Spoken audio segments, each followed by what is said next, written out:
haurem de dir a la gent que ens vulgui visitar, aquesta ciutat té valor, aquesta ciutat té molt de valor. És una de les ciutats més... Sí, on hi vol anar més gent. Té molt valor, però potser que tingués menys preu, eh? Sí.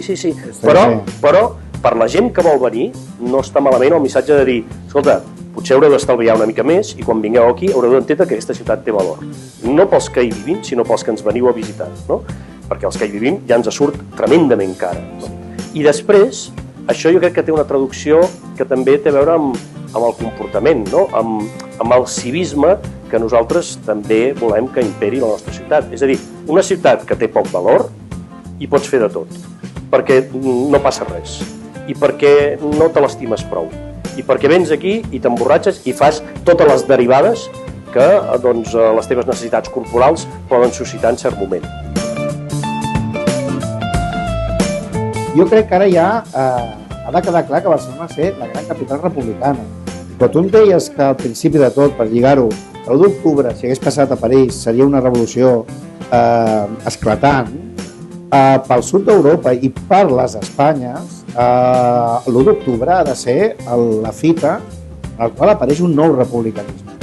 I tot i que som independentistes i volem la República Catalana i tal, jo crec que el que sí que és important és començar a parlar de Barcelona com la gran ciutat insurgent vers el règim existent a Espanya, insurgent vers els règims que estan guanyant a Europa, sobretot els racistes i populistes que volen que aquest mar nostre que tenim aquí a tocar sigui una tomba i no sigui precisament el lloc de comunicació, i hem de ser insurgents i rebels vers totes aquestes injustícies que hem parlat durant aquesta hora. Jo no sé on fiques vos, perquè això és un embolao important, no? Però bueno, no, que et desitjo sort. Moltes gràcies.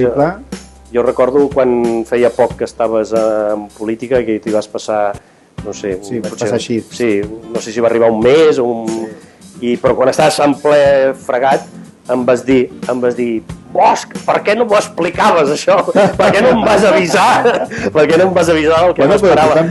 Tu eres el portaveu de les consultes per independència i altres coses. Et vas ficar tu solet, també, en això. Bueno,